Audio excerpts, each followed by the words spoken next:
Olá a todos! Na aula de hoje, nós vamos estudar de maneira introdutória o que vem a ser limite de uma função. Então, vamos ter como uma motivação, nós vamos considerar essa função, cujo gráfico está aqui abaixo, e nós queremos questionar o que acontece com o f de x quando x está próximo de 4. Eu sei o que acontece com a função quando x é igual a 4. Então, aqui, por exemplo, para x igual a 4, pode visualizar pelo gráfico que é o y dá 3. O f de 4 é 3. Só que eu não estou interessado em saber o que ocorre com a função em x igual a 4. Eu quero saber o que ocorre com a função para x próximo de 4. Então, aqui, o que eu vou fazer? Eu vou apagar e vou montar uma pequena tabela de valores agora para valores próximos. Então, por exemplo, temos esse camarada aqui que está próximo de 4, sei lá, um 3,8 da vida. A imagem dele ser mais ou menos, sei lá, um 2, alguma coisa. Ou ainda, eu posso pegar valores um pouquinho maiores do que 4 e analisar o que acontece com a função. Então, a ideia é montar uma tabela de valores próximo de 4 e ver o que acontece com os valores de y à medida que x se aproxima de 4. Então, uma primeira ferramenta que nós temos para analisar essa conta é usando o computador mesmo ao nosso favor. Então, o que acontece? Primeiramente, vamos definir o que é limite de maneira informal. Vou só voltar aqui. Nós vamos escrever que o limite, quando x tende a p de f de x é igual a L, essa é a leitura que fazemos, se pudermos tomar o x arbitrariamente próximo de L, quando x é suficientemente próximo de p, mas não igual a p. Ou seja, voltando aqui no desenho, observe que os valores de x próximo de 4 estão gerando f's próximo de 3. Então, aqui, nessa linguagem aqui, limite quando x tende a 4 da função x ao quadrado menos 3x menos 1, pela intuição aqui, a resposta vai dar 3. Claro que nós estamos explorando uma intuição do gráfico. Ah, professor, então quer dizer que basta substituir o x por 4 aqui. Não, porque, novamente, quando a gente fala limite, a gente está analisando valores de x próximo de 4. Então, eu montei uma tabela para facilitar a explicação. E antes que alguém questione qualquer coisa, existem circunstâncias específicas na qual você pode substituir o x por 4 no cálculo do limite. Porém, a teoria analisa apenas valores que são próximos e não iguais ao ponto em questão. Então, eu montei aqui no computador um outro exemplo para visualizar aqui, para o caso x menos 1 sobre x ao quadrado menos 1. Porque neste exemplo aqui, observe, você não pode trocar o x por 1, porque você vai ter um denominador zero. Ou seja, o x igual a 1 não faz parte do domínio da função. Mas você pode trocar o x por 0,9, conforme está aqui. Se você troca o x por 0,9, você obtém este resultado. Se você trocar o x por 0,99, obtém esse resultado. Bem, à medida que você vai se aproximando de 1, e observe que aqui, o 1 está aqui, esses valores que eu estou substituindo estão à esquerda de 1, né? 0,9, 0,99, 0,999 e assim por diante. Chega uma hora que o computador na qual eu usei para fazer as contas já, vamos dizer assim, desprezou os dígitos, já colocou que é igual a 0,5, o que dá a entender que esse limite é igual a 1 sobre 2, que é a mesma coisa que 0,5. Mas aí a gente tem que avaliar para valores de x menor do que 1 e para valores de x maior do que 1. Por exemplo, o 1,1, o 1,01, que é um número menor do que 1,1, né? E assim por diante. E ao você fazer essa substituição, observe que também se aproxima de 0,5. Vou abaixar aqui, não sei se eu tapei aqui. Então, com base na tabela, o que nós podemos concluir é que esse limite é igual a meio. Agora, observe que eu poderia ter feito essa análise. Levando em consideração aqui que eu estou fazendo x próximo de 1, eu tenho que fazer a análise tanto no caso branco, ou seja, para valores x menores do que 1, quanto para o caso verde, para valores x maior do que 1.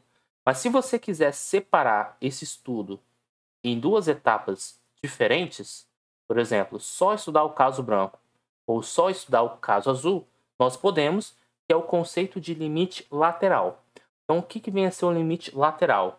Nós vamos usar esse símbolo aqui como um elevado a menos, onde nós vamos calcular o limite de f de x quando x tende a p pela esquerda. Esse menos em cima significa pela esquerda. Então, você tem um número p aqui.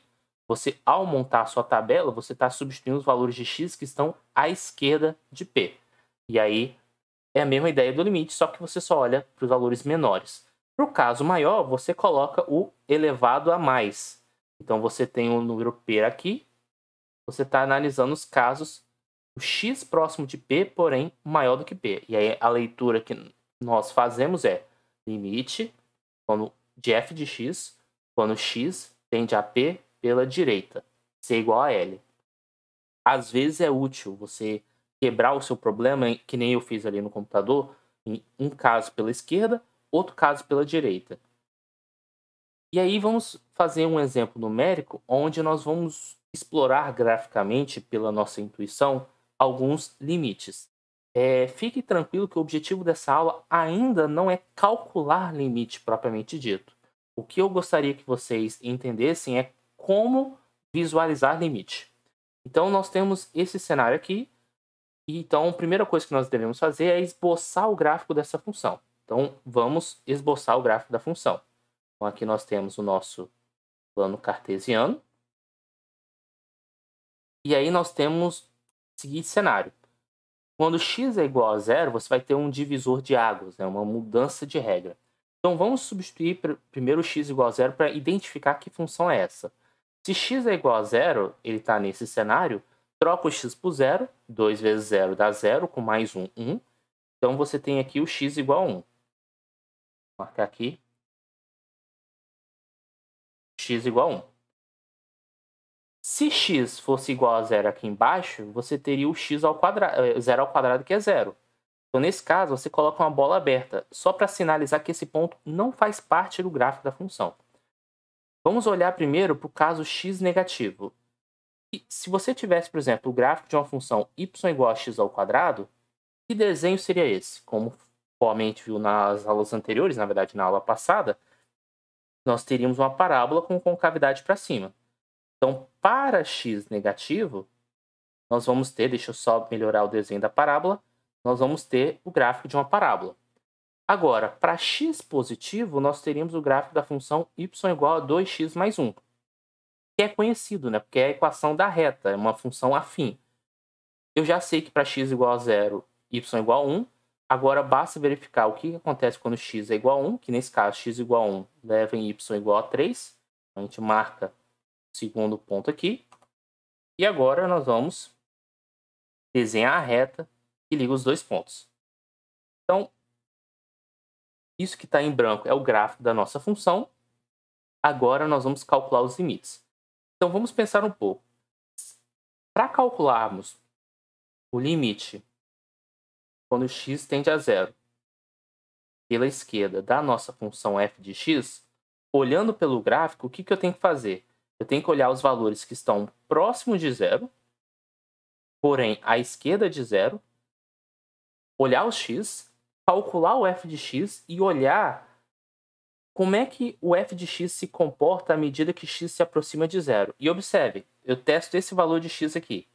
Você obtém um determinado y. Quando você aproxima o x de 0, observe que o f de x fica cada vez menor.